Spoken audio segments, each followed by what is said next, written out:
주식시장 그리고 자산 배분의 관점에서 좀 시장 어떻게 바라보고 계신지 좀 궁금하네요. 일단은 뭐 탄핵이라는 불확실한 요소가 일단은 해소는 됐죠. 네. 해소는 됐고 이런 정치적인 이벤트가 있으면 이제 사람들이 좀 불안한 이유가 그 정치가 경제에 영향을 미치니까 분명히 영향을 미치고 경제가 뭔가 안 좋아지면 나의 투자 성과도 안 좋아질 것이다. 네. 이렇게 생각이 이어지니까 불안한 거죠. 사실은 뭐 경제보다는 내 투자 성과가 더 중요한 거고 네. 그게 가장 이제 신경 써서 보는 포인트가 되는데 중요한 건 뭐냐면 이런 어떤 이벤트, 주가의 하락이라든지 정치적인 이벤트가 발생을 하면 원인을 좀 궁금해해요. 왜 이렇게 된 거지? 네. 네, 뭐 탄핵 이슈도 그렇고 뭐 지금 탄핵은 사실 아무것도 아니죠. 네, 트럼프가 상호관세 발표하면서 며칠 동안 난리가 났잖아요. 맞습니다. 그런 정치적인 이벤트가 왜 난 거냐? 트럼프는 왜 그렇게 하는 거냐? 네. 그 다음에 트럼프가 얘기한 어떤 상호 관세가 적당한 거냐? 이거 맞는 거야? 뭐 이런 거부터 시작해서 이제 들어가고 그 다음 얘기가 뭐냐면 사실은 그거에 대해서 누구도 답을 내리긴 어렵죠. 왜냐하면 트럼프가 속내를 다 얘기한 것도 아니고 트럼프 1기 때의 상황을 봐도 실제로 트럼프가 이렇게 하겠다고 했는데 끝까지 그렇게 한 게 많지 않기도 해요.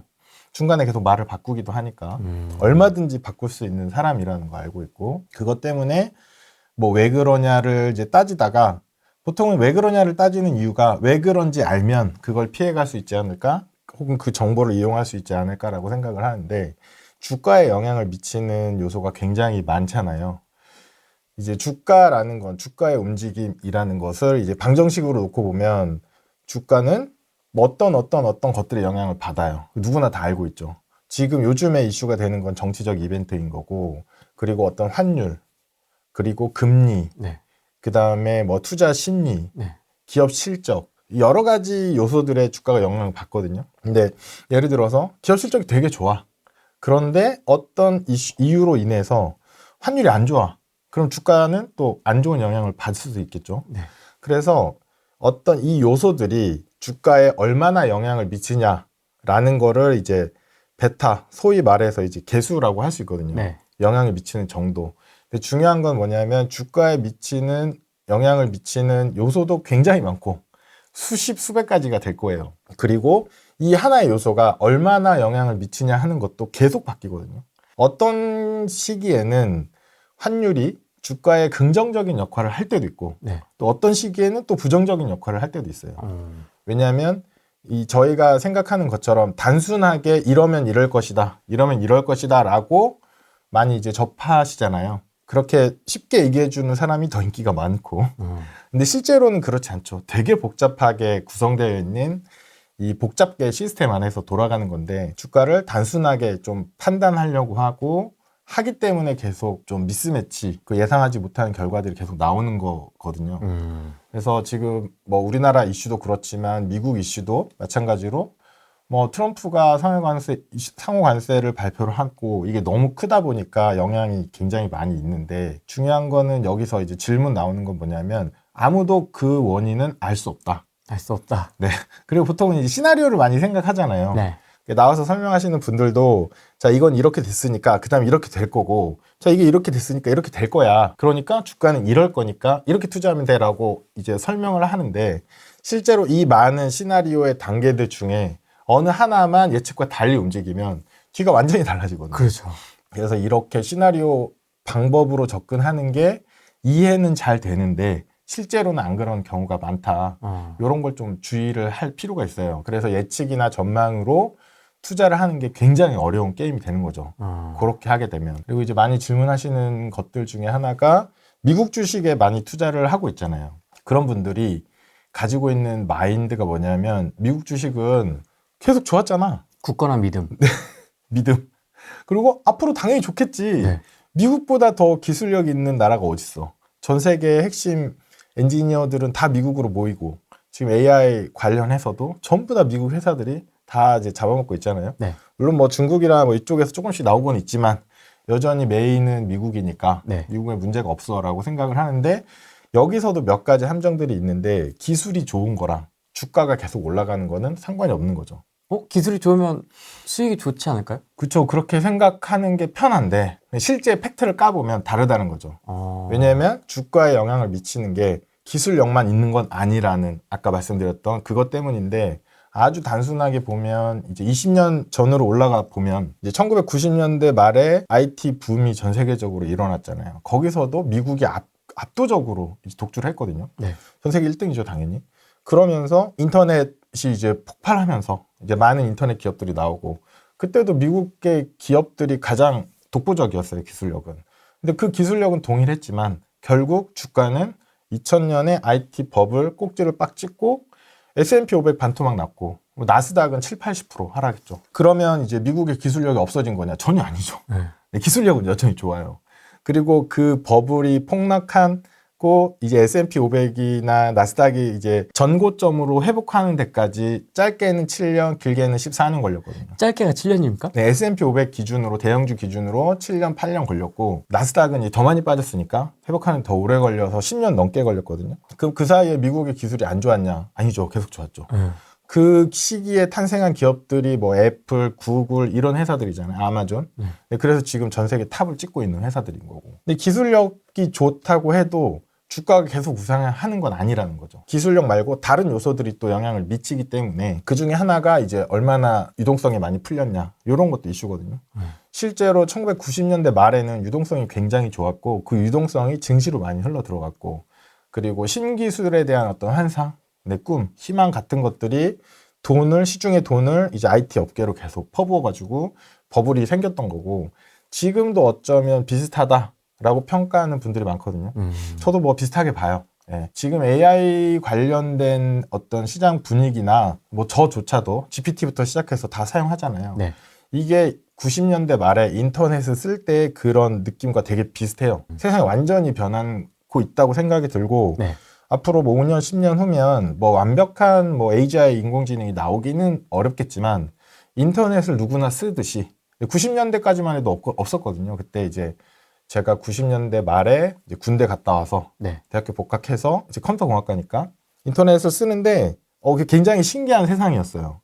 근데 불과 몇 년 안 돼서 모든 사람이 쓰는 이런 환경이 됐던 것처럼 인공지능도 그렇게 될 거라고 저는 봐요. 너무 혁신적이라고 생각이 들고 과거하고는 이제 차원이 다른 그런 기술이라고 생각이 들지만 네. 그렇다고 해서 주가가 계속 올라간다라고 생각하는 건 너무 착각이다. 너무 단순한 시나리오인 거죠. 그래서 잘 안 맞을 수밖에 없고 뭐 가까운 예로는 2022년 그냥 1년 내내 주가가 하락했거든요. 미국 주식 S&P 500 기준으로 1년 동안은 25% 이상 빠졌어요. 지금 하락을 보면 2월 중순부터 빠졌거든요. 네. 며칠 사이에 빠진 게 아니고 이미 2월 중순부터 빠졌는데 25% 정도 빠졌어요. 벌써. 네. 불과 2달이 안 된 시간 동안. 굉장히 깊이 빨리 빠지고 있죠. 그러니까 더 공포감이 엄청난 거죠. 그러니까 여기에서 크게 두 가지 이제 부류의 투자자들이 있을 수 있는데 한 부류는 투자한 지 1, 2년밖에 안 되신 분들. 네. 굉장히 상승장을 보고 수익도 많이 얻었고 당연히 미국 주식이지 미국 기술주지 이렇게 해서 들어가신 분들 그리고 거기에다가 특히 지수도 아니고 개별주 들어가신 분들 굉장히 힘드신 상황이실 거고 특히 레버리지 있으신 분들 뭐 불과 일주일 만에 마이너스 30% 마이너스 40% 이런 게 나오니까요. 네. 굉장히 힘든 상황이실 거고 반면에 또 다른 부류 이런 분들은 이제 막연히 상승을 믿고 들어갔는데 깨지니까 힘든 거고 또 다른 부류는 한 4, 5년 되신 분들 2022년을 겪었어. 네. 2022년 하락장을 겪어보신 분들이 있으실 거예요. 그런 분들은 그래도 버티면 돼 라고 생각하시는 분들이 있을 거고 네. 또 이게 또 시작했네? 이거 불안이 막 엄습하죠. 이게 언제 끝날지 몰라요. 지금 몇 달을 갈지 1년을 더 갈지도 모르고 굉장히 스트레스 받는 상황이실 텐데 기본적으로 이제 질문을 좀 바꿀 필요가 있다고 생각해요. 질문을요? 어떤 식으로요? 질문지 주신 것도 미국 주식 투자 어떻게 해야 되나요? 뭐 이런 질문 많이 되거든요. 네. 미국 주식 투자 어떻게 해야 되나요? 라고 질문하면 답변이 잘 안 나와요. 왜냐하면 그럼 미국 주식이 어떻게 될지 알아야 되거든요. 근데 그걸 아는 사람이 누가 있겠냐. 이 세상에 어떤 전문가도. 월가에 있는 전문가도 마찬가지고 만약에 그 사람이 그걸 알았다면 2월 초에 얘기했어야죠. 2월 중순부터 빠질 거예요. 그래서 트럼프 나오면 더 많이 빠질 거예요. 그래서 뭐 한 25% 30% 빠지고 그 다음에 뭐 언제까지 빠지고 뭐 4월 말부터 오를 거니까 그때가 다시 사세요 라고 얘기한 사람이 있으면 인정.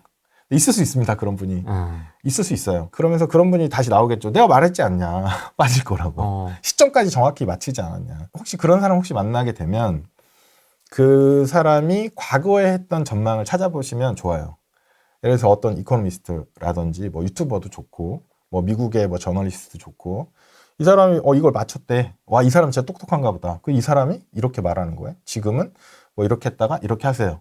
라고 해서 그렇게 하고 싶을 때 이제 해봐야 되는 게 그 사람의 과거 이제 전적을 보는 거죠. 뭐 작년에 했던 거, 재작년에 했던 거, 3년 전에 했던 거 이런 걸 찾아보는 거예요. 찾아봐서 그때 전망한 것들이 보통 6개월이나 1년 안쪽에 전망들을 많이 하거든요. 그럼 검증을 할 수 있잖아요. 이미 다 과거니까 지금 입장에선. 이 사람이 뭐 3년 전에는 이렇게 말했는데 그때가 맞았나? 이걸 확인해 보는 거죠. 그거를 몇 개만 확인해 봐도 이 사람이 맞을 때도 있는 사람인 건지 항상 잘 맞추는 사람인 건지 판단이 되거든요. 그럼 이제 좀 고민을 해봐야 되는 거죠. 그 사람 말을 100% 신뢰하고 갈지 말지를. 저 같은 경우는 이제 질문을 좀 바꾸는 거죠. 뭐 삼성전자 투자해도 되나요? 미국 주식 어떻게 하나요? 이게 아니고 투자를 해야 되나요? 이렇게 좀 더 관점을 이제 좀 이제 높여서 투자를 해도 되느냐? 그럼 투자를 어떻게 해야 되느냐? 이렇게 질문을 바꾸면 답이 있어요. 이거는. 아, 그래요? 네네네. 기본적으로 투자를 해야 된다는 것에 대해서는 저는 100% 동의를 해요. 지금도? 네, 지금도 동의합니다. 동의하는 이유가 투자의 반대말, 다른 말이 뭔 줄 혹시 아세요? 투자의 반대말이요? 예금이죠, 예금. 아, 예금? 네. 나 돈은 있어. 100만 원이 있는데 은행에 그냥 예금할 거냐? 근데 마음 편하게 수익 안 나도 돼. 그리고 실제로 은행에 돈을 넣으시는 분들은 이자를 받는다고 생각을 하시는데 하나 더 생각하셔야 되는 게 인플레이션이거든요. 네. 인플레이션 오른 거보다 이자가 더 많이 줘야 돈이 남는 거거든요. 안 그러면 손실 나는 거예요. 실제로 예금을 해서 손실 난 실질 금리가 마이너스인 시기들이 굉장히 자주 오거든요. 네. 근데 투자를 하시는 분들은 야, 난 실질 금리가 마이너스 되는 건 원하지 않아. 그렇기 때문에 내가 좀 더 신경 써서 리스크를 테이킹해서 좀 더 높은 수익을 얻으려고 하는 거야.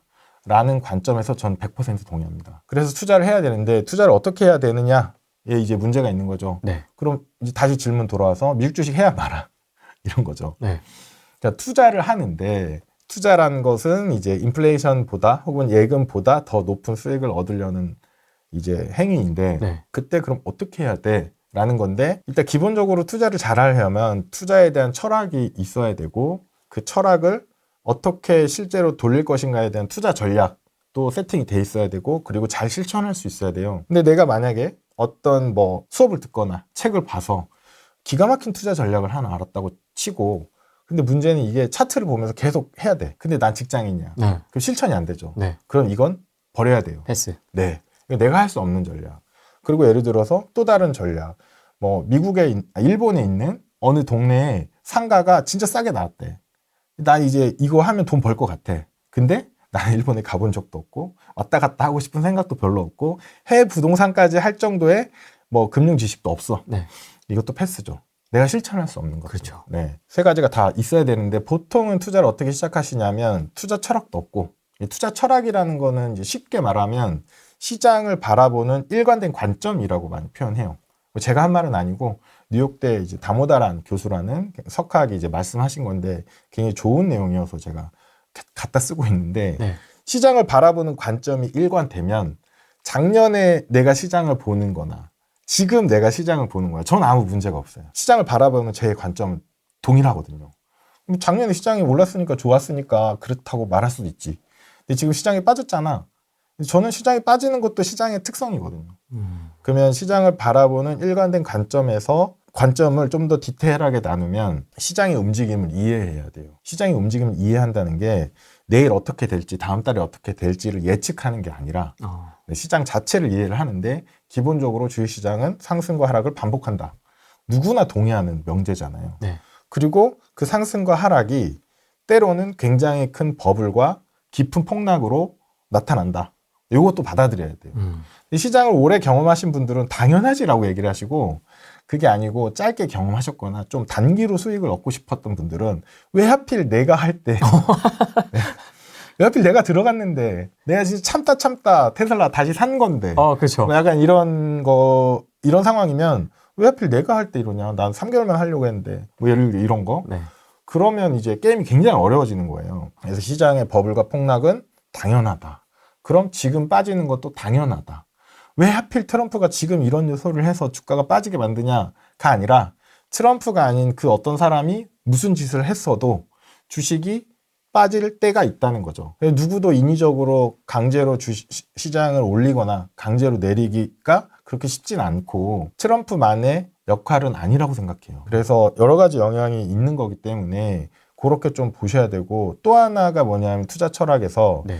자신의 위험 감내도를 좀 알아야 되거든요. 감내도. 위험 감내도는 위험이 있는데 이걸 내가 얼마나 감당할 수 있느냐의 얘기인데, 위험이라는 건 이제 투자에서 여러 가지 위험이 있지만 이 변동성, 출렁출렁 거리는 걸 변동성이라고 하고, 그 다음에 얼마나 빠졌냐. 뭐 지금 2월 아까도 말씀드렸지만 2월 중순 이후로 S&P 500이 20% 넘게 빠졌어요. 나스닥은 더 빠졌고. 그럼 이걸 이제 전고점 대비 하락이라고 해서 최대 낙폭이라고 하는데, 이 하락폭을 얼마나 버틸 수 있느냐.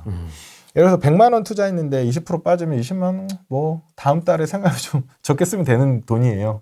감당할 만하다고 생각을 하죠. 자, 근데 이게 1000만 원이 되고 1억이 되고 10억이 되면 1억만 돼도 자기 연봉이 날아갈 수 있죠. 그렇죠. 네, 한 방에 한두 달 사이에.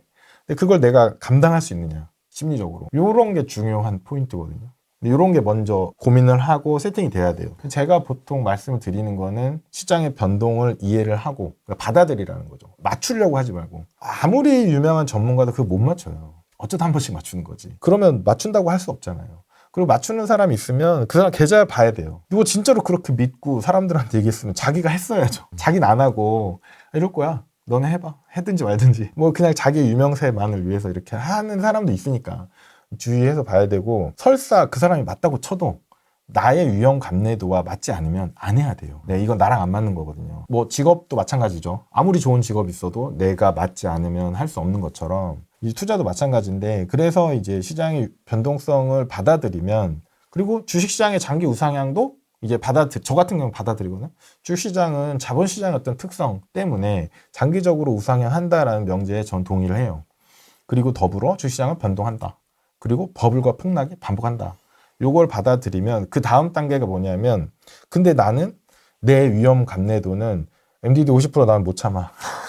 난 30%만 떨어져도 막 손이 부들부들 떨려. 이런 분들은 주식을 하되 이걸 안전하게 만들 장치들을 같이 가져가야 되거든요. 보통 이제 적립식도 많이 얘기를 하세요. 네, 적립식 해라 뭐 이런 얘기 많이 있고, 뭐 분할로 대응하면 된다 이런 얘기 있는데, 저는 이거 둘 다 거짓말이라고 생각해요. 아, 그래요? 왜냐하면 제 적립식이 진짜 오늘 시작해서 오늘 그러면 이번 달에 50만 원 넣고 뭐 20% 빠져도 40만 원이에요. 다음 달에 50만 원 넣으면 저가 매수로 대응이 되잖아요. 적립식의 기본적인 아이디어인데, 네. 근데 이게 몇 달 동안 하는 거는 돼요. 자, 근데 이게 돈이 계속 쌓일 거잖아요. 네. 어느 순간 이게 몇 천만 원이 되고 몇 억이 돼요.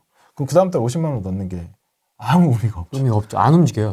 수익률이. 아무 의미가 없어요. 그래서 적립식 자체가 투자의 위험을 없애준다라는 게 뭐 달러 코스트 에버리징이라는 용어로 막 쓰이고 있고, 뭐 평균 매수, 분할 매수, 뭐 단가 인하 효과 이런 얘기로 쓰이고 있는데, 네. 참 그럴듯하지만 뚜껑을 까서 면밀하게 들여다보면 사실 아무 효과가 없어요. 적립식에서 제일 좋은 건 매달 저축을 한다는 게 중요한 거죠. 돈 다 쓰지 않고 매달 저축한다. 요 개념에서 맞는데 투자 위험을 상쇄시켜 주진 않아요. 네, 그런 게 있고, 분할 매수도 마찬가지죠.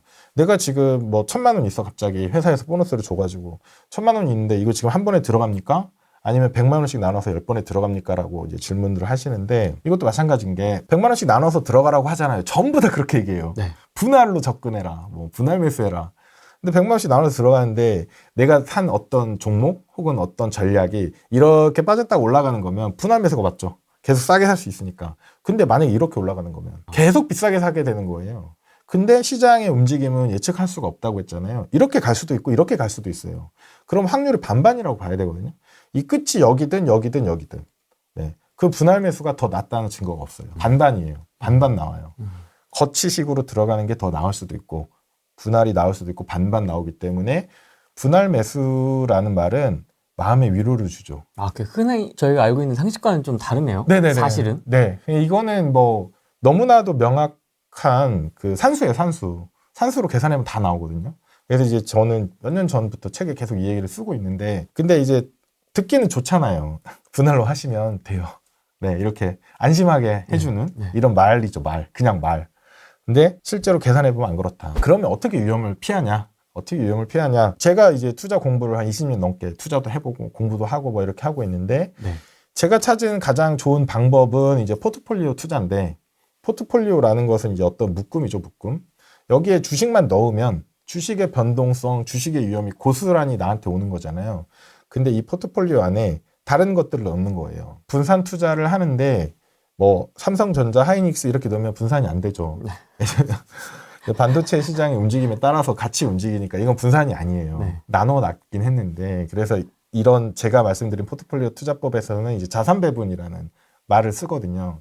그러니까 자산을 배분한다인데 그 자산을 어떻게 선택하느냐 하는 거는 뭐냐면, 기본적으로는 주식의 장기 수익률이 가장 좋다고 알려져 있거든요. 그래서 주식을 넣어요.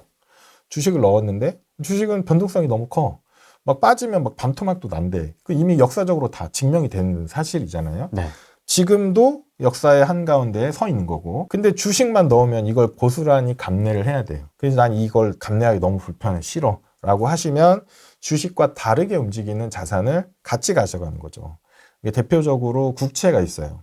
이제 대부분 잘 모르시는데, 주식, 그러니까 글로벌 자금, 우리 같은 이제 소액 말고 뭐 100억 이하는 말하면 안 되고, 수천억, 뭐 수백억, 조 단위로 이제 운용하시는 그런 기관 입장에서는 주식 시장이 안 좋아지면 나름 이제 분석을 하겠죠. 그래서 이제 국채 시장으로 돈을 옮겨요. 그러면 국채 수요가 늘어나죠. 그러면 수요 공급 법칙에 따라서 수요가 늘어나니까 가격이 올라가는 효과가 하나 있고, 두 번째는 주식시장이 너무 심하게 빠지면 각국 중앙은행에서 금리를 낮춰서 시중에 돈을 풀어요. 경기를 살리려고. 근데 그 돈이 경기에만 들어가는 게 아니고 주식시장이나 이런 부동산 이쪽으로도 많이 들어가잖아요. 그렇게 되면서 이제 들어가게 하려고 돈을 푸는데, 돈을 풀기 위해서 금리를 낮추는 게 국채 가격을 상승시켜요. 그렇기 때문에 이런 두 가지 효과가 같이 들어가서 국채가 주식과 상관관계가 낮다, 음의 상관관계를 보인다라고 이렇게 표현을 하거든요. 그런 효과들이 있으니까 기본적으로 전통적으로 자산 배분은 주식과 국채 이렇게 쌍으로 가져가는데, 요거는 만으로는 위험해요. 대표적으로 2022년에 주식과 국채 같이 빠졌거든요. 근데 그때 같은 경우에는 주식이 빠지면 금리를 낮춰서 유동성을 풀고 해야 되는데, 그때가 40년 만에 인플레이션이었어요. 1980년대 이후로 최고의 인플레이션이 닥치니까 중앙은행들이 금리를 높인 거죠. 물가를 잡으려고. 그러니까 국채도 같이 빠져버린 거예요. 주식 국채 같이 빠져서 2022년에는 자산 배분형 상품들이 다 고생했어요. 저도 굉장히 많은 컴플레인 아닌 컴플레인을 많이 들었죠. 아니, 작가님 책 보고 했는데 자산 배분이 왜 이렇게 손실 나냐. 방법이 없어요, 그거는. 그걸 예측할 수도 없고. 그래서 주식 국채만 가지고는 안 된다라고 이제 자산 배분을 제대로 공부한 사람들은 다 그렇게 얘기를 하는데, 그래서 또 가져가는 게 뭐냐면, 이제 기본은 주식의 하락을 방어하는 게 첫 번째 목적이고, 그 다음에 금이나 달러 같은 게 들어가는데, 금은 이제 기본적으로는 주식이나 국채랑 다르게 움직여요. 얘가 쉽게 말하면 제멋대로 움직여요. 그러니까 이런 표현은 많이 들어보셨을 텐데, 금이 인플레이션을 해지하는 자산이다는 틀린 말이에요. 틀린 말. 아, 그래요? 네. 그러니까 의견이 다른 게 아니고 그냥 틀린 말이에요. 모든 언론들이 그렇게 다루고 전문가들도 다 그렇게 쓰는데, 실제로 인플레이션율, 뭐 미국이든 전 세계든 한국이든 인플레이션 그려가지고 금 가격이랑 싹 그리면 완전히 다르게 움직인다는 게 티나요. 근데 기사를 쓸 때는 3개월치만 쓰면 되거든요. 지금 3개월 동안 인플레이션이 올라가고 금 가격이 올라간다. 금은 인플레이션 해지하는 자산이다. 왜냐면 금은 실물이잖아요. 실물이니까 이렇게 설명하면 그럴싸한데, 실제로는 안 그런 시기도 정말 많아요. 그럼 금 같은 거 잘못 들어가면 또 고생하는 거예요? 그렇죠. 근데 물가가 단기적으로는 빠지지만 장기적으로 보면 계속 오르는 게 물가잖아요. 네. 물가의 상승률이 조금씩 바뀌는 거지. 근데 금 쉽게 말해서 2011년에 고점 찍고 2017년까지 빠졌거든요. 금 가격이. 그 사이에 인플레이션이 없었나? 아니잖아요. 그러네요. 네. 그 사이에도 물가는 계속 올랐어요. 그런 걸 설명할 수 없는 거죠. 그래서 그런 단순한 논리는 암기하기는 쉽죠. 금은 인플레이션 해지 자산이야. 이게 달달달달 외우면 시험 볼 수는 있는데 실제로는 안 그렇다는 거죠. 근데 제가 이제 금을 언급하는 거는 인플레이션 해지 자산이라서가 아니라 주식 국채와 다르게 움직인다. 그렇기 때문에 금을 가져가는 거고, 다르게라고 했지 제가 반대로 움직인다고는 안 했어요. 그래서 어떤 분들은 아니 지금 그 김선희 작가님 책 봤는데 나 투자하고 있는데 지금 주식 빠지는데 국채도 빠지고 금도 빠지고 달러도 빠졌는데요? 이런 사람도 있어요. 며칠 동안은 어떻게 움직일지 아무도 몰라요. 근데 길게 봐야죠. 길게 봐야 되는데 항상 심리가 그렇지 않기 때문에 힘든 건데 일단 금 같은 경우에는 그런 관점에서 다르게 움직이기 때문에 가져갈 필요가 있다. 근데 제가 2017년에 첫 번째 책을 썼거든요. 마법의 돈 굴리기라는 이제 자산 배분에 대한 책을 썼는데 그 책에서도 포트폴리오의 20%를 금으로 할당해놨어요. 정말 욕 많이 먹었어요. 왜냐하면 2011년부터 17년까지 금이 내리 하락했거든요. 그러니까 사람들의 인식에 금은 하면 안 되는 거야. 금 손대는 거 아니야. 이런 인식이 있는데 제가 금을 넣어놨으니까 아니 이 금 같은 걸 왜 하냐. 뭐 이런 얘기 굉장히 많이 들었었는데 지금도 제가 포트폴리오에 금 20% 정도 있거든요. 이제 마법의 연금 굴리기 이제 개정판에도 그렇게 써 있는데 금 가격이 상승할 걸 알고 그렇게 쓴 게 아니에요. 금 가격이 이렇게 오를 줄 알았으면 금 100% 했겠죠. 네, 그러니까 그렇게 말하면 거짓말이고 금이 얘네랑 다르게 움직이기 때문에 일정 부분 가져가야 한다라는 거지. 다행히 금 가격이 올라서 다행이긴 한데 그걸 예측한 건 아니죠. 금 가격이 떨어질 수 있어요. 내년부터 쭉쭉쭉쭉 빠질 수도 있어요. 1년, 2년, 3년. 네. 그럼 당연히 그런 일이 있을 수 있다. 근데 그 기간 동안도 얘네랑 다르게 움직이더라. 이런 게 포인트고 또 하나가 달러죠, 달러. 네. 달러는 이제 우리나라 분들이 많이 관심이 있고 언론에서도 많이 접하시니까 이제 아시는데 주식 빠질 때 달러가 이렇게 팍팍 치고 올라가잖아요. 네. 근데 그런 게 딱 달러 가져가는 이유예요. 재밌는 게 미국 사람들은 이 달러 투자가 안 돼요. 왜냐면 돈이 원래 달러라서. 달러니까. 네, 그 효과를 가져갈 수가 없어요. 더 불리한 거죠. 일본도 그렇거든요. 엔화도 대표적인 안전자산이잖아요. 주식시장이 안 좋을 때 엔화도 올라가요. 근데 일본 사람도 그 효과를 못 봐요. 네, 되게 불쌍한 안타까운 케이스고 저희 같은 이제 신흥국, 선진국이라고는 하지만 주식시장에선 신흥국이고 채권시장에서는 좀 선진국이고 뭐 이런 두 가지 모습이 있는데 주식시장 관점에서 신흥국 국민들한테는 이런 통화를 가지고 있는 사람한테는 달러를 가져가는 게 굉장히 유리하죠. 왜냐하면 주식시장 안 좋을 때 달러 올라가니까 심플해요. 그래서 이제 달러도 가져가는 거고 이런 자산들, 그러니까 주식, 국채, 금, 달러 이런 자산들 위주로 포트폴리오를 구성해 놓으면 주식이 빠지는 시기에 얘네들이 올라주거든요. 혹은 안 올라도 돼. 제자리만 있어도 얘는 20% 빠졌으니까. 그러면 얘네들을 가지고 이 싸진 주식을 다시 살 수 있거든요. 리밸런싱이죠, 리밸런싱. 리밸런싱을 하면서 고가 매도, 저가 매수 하는 거예요. 이 포트 안에서. 그렇게 하면서 계속 사서 모아나가는 거죠. 그렇게 되면 나중에 주식이 또 많이 오를 거 아니에요? 많이 오르면 그때 주식을 일부 팔아서 얘네를 또 사요. 얘는 그때 싸졌겠죠. 네, 싼 걸 사고 비싼 걸 팔고 싼 걸 사는 요거를 계속 반복하거든요. 리밸런싱이라고 하는데 요걸 통해서 포트 안에서 고가 매도, 저가 매수를 반복하게 되거든요. 이게 분할 매수예요. 분할 매수. 내가 가지고 있는 돈을 이렇게 나눠서 하는 게 분할 매수이기도 한데 자산 배분에서는 분할 매수 이렇게 해요. 그래서 투자금이 다 들어가 있죠. 투자금. 지금도 전 100% 다 투자금으로 들어가 있어요. 그럼 어떻게 대응하냐? 아니, 주식 빠진 건 아는데 뭐 빠지는 건 당연하다. 이렇게 일단 받아들여야 돼요. 트럼프가 아니어도 네. 무슨 일이 있더라도 빠질 수 있고 그거는 뭐 그럼 트럼프의 생각을 읽어내야 되나? 뭐 트럼프가 쓴 전기를 다 찾아봐야 되나? 뭐 그럴 필요는 없는 것 같고 그냥 빠질 수 있다. 근데 빠질 때 안 빠지는 애들이 있더라. 걔네를 미리 갖고 가야 돼요. 그러니까 이거를 또 어떤 분들은 이런 얘기 하시죠. 지금 주식시장 상황이 안 좋습니다. 네. 자, 일단 현금으로 다 바꿔서 좀 기다립시다. 더 빠질 것 같아요. 네. 이제 반토막 납니다. 한 20% 더 빠질 거니까 일단 투자금 다 회수해서 현금으로 갖고 있다가 나중에 들어갑시다 하는 사람도 있고 또 어떤 사람들은 안전자산으로 돈을 돌려놔야 된다. 네, 그러면서 금, 뭐 채권 이런 거 얘기하시는 분들도 있을 수 있는데 첫 번째 먼저 이제 현금으로 가져가라라고 하는 거에 대해서 말씀을 드리면 네. 진짜 편한 말이에요. 편한 말. 네, 말하는 사람 되게 편하죠. 아니 듣기도 좋잖아요. 말하는 사람이 부담도 없어. 네, 부담 없어요. 아니, 지금 시장이 안 좋잖아요. 트럼프 무슨 짓 할지 모르겠고 네. 오늘도 뉴스가 떴던데 뭐 몇몇 나라들 하고는 별도 협상이 있겠다. 뭐 이런 뉴스 맨날 나오고 하니까 지금 불안하시죠? 일단 현금으로 다 빼놓으세요. 그다음에 시장이 반등하는 거 보고 천천히 들어가 늦지 않습니다. 이렇게 얘기한단 말이에요. 말하는 사람도 편안하고 듣는 사람도 그런데 저 말 맞는데 라고 생각하는데 치명적인 맹점이 있어요. 이렇게 하면 돈을 못 벌어요. 왜냐하면 이 말이 나왔다는 건 이미 시장이 많이 빠졌다는 거예요. 그럼 여기서부터 더 빠질 수도 있죠. 더 빠지게 되면 이분 말이 맞을 수 있는데 반등하면 그냥 쳐다만 보고 있는. 네, 반등하면 어떻게 할 거냐는 거죠. 근데 반등을 해도 의심하죠. 시장이 이거 진짜 반등이냐 아니면 어. 기술적 조정이냐 뭐 이런 거. 그러면서 이제 주춤 하다가 나중에 들어가요. 그럼 이제 모든 상승장이 가장 뜨거울 때가 언제냐면 하락에서 반등할 때가 가장 뜨겁거든요. 가장 빨리 올라가요. 근데 이걸 다 못 먹는 거죠. 그럼 장기적으로 이런 패턴을 반복하게 되면 제대로 된 수익을 얻을 수 없어요. 특히 2022년 말에 이런 얘기하는 전문가들이 되게 많았거든요. 봐라, 1년 내내 주식시장 빠졌지 않냐. 지금 이자도 많이 주는데 은행 예금으로 돌렸다가 천천히 돌아가도 괜찮다 이런 얘기를 하시더라고요. 근데 저는 유튜브 이제 나가면서 아니다. 지금 들어가야 된다. 계속 얘기하니까 아무도 안 들려요. 제 얘기가. 왜냐면 금리가 그때 5% 줬거든요. 시중은행. 네. 아니, 금리가 5%인데 뭐하러 하냐 이런 얘기를 했어요. 근데 사람들이 착각하는 게 뭐냐면 자기가 느낀 수익률은 과거 수익률이에요. 과거 1년 동안 주가 20% 빠졌어. 25% 빠졌어. 근데 금리는 5% 준대. 근데 5%는 미래 거잖아요. 그럼 이 투자에 대한 것도 미래를 봐야 되거든요. 금리 5% 주고 내가 지금 1,000만 원인데 예금하면 5% 받고 내가 투자하면 몇 프로 받을까? 이걸 봐야죠. 그러면 저는 명확히 얘기할 수 있었던 거죠. 그렇게 얘기를 했었고. 근데 되게 재밌는 게 23년 상반기에 이슈가 뭐냐면 금리 인하였어요. 네. 금리가 많이 이제 올랐으니까 기준금리를 내릴 거다. 몇 차례에 걸쳐서. 네. 그 전망 다 틀렸잖아요. 네. 그리고 주가가 계속 안 좋을 거라고 모두가 전망했어요. 모든 증권사 레포트 다 그렇게 전망했는데 실제로 2023년 1월에 제일 많이 올랐어요. 날라갔죠, 진짜. 네.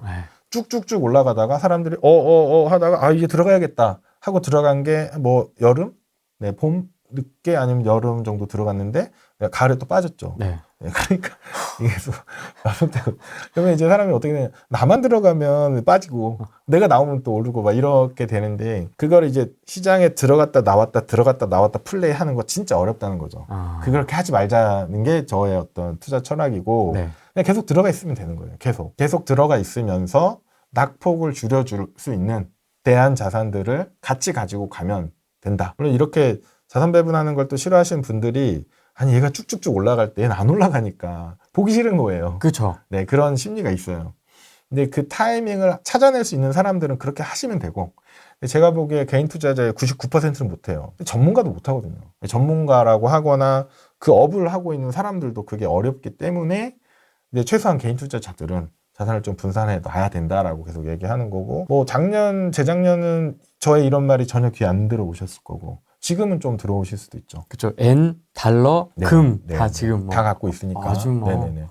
그래서 특정 종목, 특정 시점을 찾아내는 게 너무 어렵다. 이걸 이제 저는 받아들이고 있고 저도 시도를 해봤죠. 내 투자 초기에 한 10수년 전에 해봤는데 안 되더라고요. 아무리 공부를 해도 안 되더라고요. 이게 어렵구나.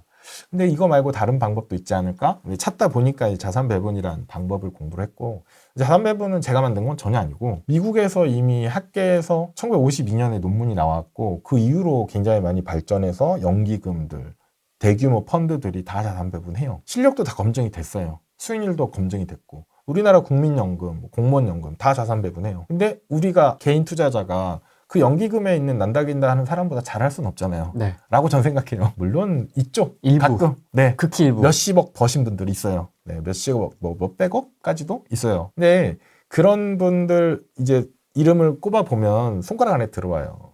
근데 그거보다 돈 더 많이 벌 수 있는 방법이 있어요.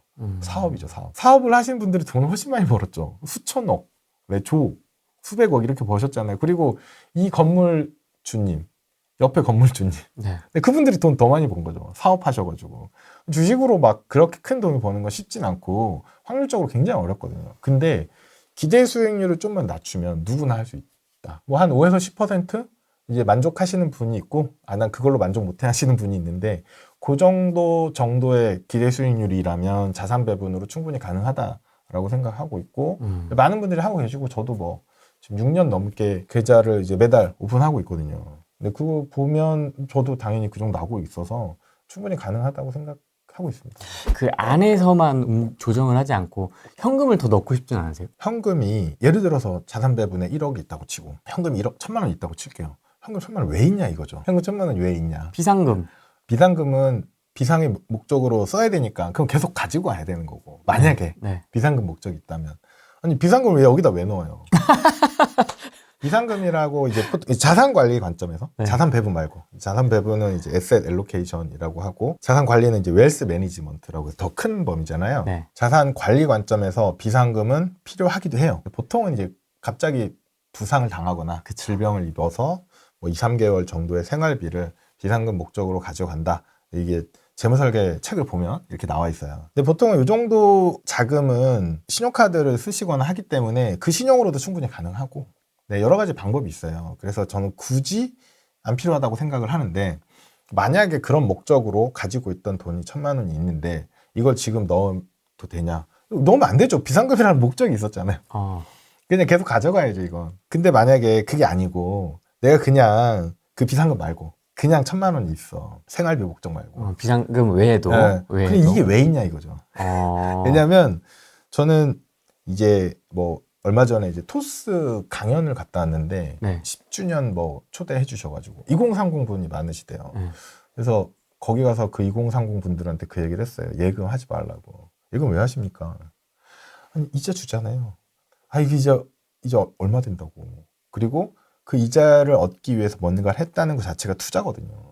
근데 이제 2030 분들이 이제 투자에 대한 개념이 없으시거나 아직 공부를 안 해보신 분들이 많으니까 좀 더 자극적으로 얘기를 했는데 예금을 할 이유가 없어요. 예금을 할 거면 연금저축이나 ISA 더 굴려야죠. 왜냐하면 예금하면 이자소득세 나가잖아요. 그거까지 생각을 안 하는 거죠. 여기 넣으면 그 세금이 안 나가구나. 적게 나가는데. 그래서 어쨌거나 다시 현금이 있다. 현금이 있으면 현금 왜 있냐가 이제 제 첫 번째. 벌써 투자했어야죠. 네, 저는 그래요. 전 없어요. 네, 다 투자했어요. 왜냐면 저는 이 투자 전략에 대해서 믿죠. 왜냐면 제가 직접 공부를 뭐 석사, 박사 하면서 공부도 했고, 네. 실제로 투자를 뭐 20년 넘게 하면서 했고, 자산 배분으로 완전히 돌아간 것도 벌써 8, 9년, 10년 이제 정도 됐기 때문에, 아직까지 이거보다 더 좋은 투자 전략, 제가 하기에 더 좋은 투자 전략은 못 찾았기 때문에 다 하고 있고 1,000만 원 예비자금이 있는 게 더 이상하죠. 네, 저는 이상해요. 마음이 동하거든요. 마이너스 78%. 그래 테슬라 세배 이제 들어가야 되겠다 해서. 그러니까 만약에 처음부터 아까도 말씀드렸잖아요. 투자 전략. 내 투자 철학에서는 분산하는 거 난 아니야. 그럼 그 틀린 말이 아니에요. 이건 틀린 게 아니에요. 금이 인플레이션 해지 대상이라는 말은 틀린 말이고 나는 자산 배분이 나랑 맞지 않아. 이건 틀린 말이 아니고 그냥 다른 거예요. 의견이 다른 거. 생활의 가치관이 다른 것처럼 뭐 나는 그냥 한 종목 열심히 분석해서 들어가는 게 내 스타일이야. 오케이. 자, 근데 내가 가지고 있는 투자금을 전부 다 넣기는 나는 안 맞아. 그래서 투자 70%, 현금 30%. 이런 거 있을 수 있죠. 충분히 가능하다고 생각해요. 그렇게 하시는 분도 많고. 예를 들어서 내가 테슬라 진짜 열심히 공부해가지고 뭐 경쟁사들 다 공부해봤고 테슬라 나는 확실한 믿음이 있어. 그래서 내가 뭐 1억 있는데 7천만 원을 테슬라 넣었어요.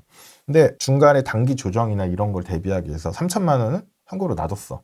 왜냐면 이건 물타기 할 거니까. 그러면 하셔도 돼요. 처음부터 전략을 짰잖아요, 이분은. 네. 그래서 얘가 뭐 10% 빠질 때마다 얘에서 10% 팔아서 계속 산다. 이렇게 전략을 짜셨으면 그건 아무 문제가 없어요.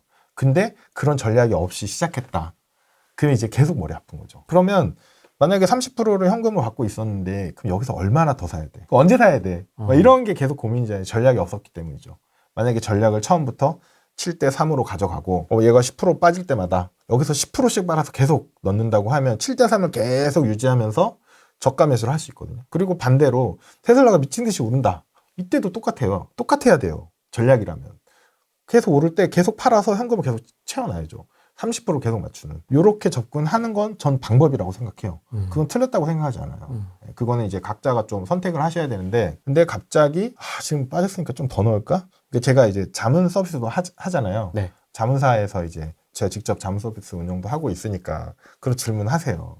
아니 지금 많이 빠졌는데 한 300 있는데 이거 넣어요 말아요 이런 질문 하시는데 300 아까도 말씀드렸죠. 300 왜 있냐고. 가 이제 첫 번째 저의 질문이에요. 이미 들어가 있어야지. 네. 이미 들어가 있어야죠. 만약에 딴 데 쓸 돈이었으면 아예 넣으면 안 돼요. 예를 들어서 뭐 할부금을 갚는다거나 아니면 뭐 어디에 돈 쓸 일이 있어. 뭐 몇 개월 있다가 써야 돼. 네. 그런 돈을 하시면 안 돼요. 지금 그건 단타 먹겠다는 거거든요. 단타 먹겠다는 건데 이게 단기간에 끝날지 1년 걸릴지 어떻게 알아요. 근데 만약에 내가 진짜 6개월 후에 쓸 돈이야. 뭐 500만 원, 뭐 전세금 보태거나 아니면 뭐 등록금, 뭐 이런 자녀 등록금 이런 건데 이거 3개월이면 반등하고도 남겠다라는 계산으로 탁 넣었어. 근데 이 시장이 생각보다 길게 갈 수 있잖아요. 트럼프 이제 시작했어요. 4년 남았어, 4년. 만약에 트럼프가 원인이었다면. 그러면 이 시장이, 이 하락이 더 길게 간다고 하면 이분은 꼼짝달싹이에요. 여기서 만약에 지금 20% 넘게 빠졌는데 여기서 더 빠질 수도 있거든요. 반토막 나는 건 충분히 있는 일이니까. 근데 그 반토막이 아주 짧게 났다가 코로나 때처럼 팍 치고 올라가면 이분 성공해요. 그게 아니고 2000년 초반처럼 혹은 2008년처럼 반토막이 나고 회복되는데 2, 3년, 7년 걸린다. 그럼 이분은 어떻게 되냐면 이 다음에 써야 할 500만 원을 생돈을 만들어야 돼요. 아니면 여기서 손실 난 거 찾아서 써야 돼요. 그러니까 이건 하면 안 되는 거죠. 코로나 때 기억이 좀 더 강한 것 같아요, 요즘에는. 그렇죠. 네. 네, 다 그렇게 계산해요. 아하, 이제 더 빠져야 돼. 더 빠지면 중앙은행 금리를 낮출 거야. 인플레도 좀 잡혔잖아. 네, 트럼프도 지금 금리 낮추라고 하고 있는데, 그럼 금리 낮추면 시장이 엄청나게 또 반등할 거야. 그럼 그때 팔고 나오면 돼. 이거 단타적인 어프로치인데, 네. 마시면 좋고, 아니면 정말 괴로운 경험을 하게 되거든요. 그래서 그런 괴로운 경험을, 근데 제가 얘기를 해도 하실 분들은 하세요. 그리고 이미 그걸로 돈을 벌어본 분들도 있으실 거고, 네. 근데 저한테 물어본다면 저는 하지 말라고 말씀드려요. 골 베이스드 인베스트먼트라고 해서 목적 자금별로 운용 방식이 달라야 되거든요. 그래서 아까 말씀드린 500만 원은 2학기 때 우리 아이 등록금 낼 건데 이거 그냥 놔둬야죠. 그리고 이제 단타적인 마인드를 좀 버려야 된다고 생각을 해요. 물론 사람마다 다르니까. 근데 저는 안 돼요.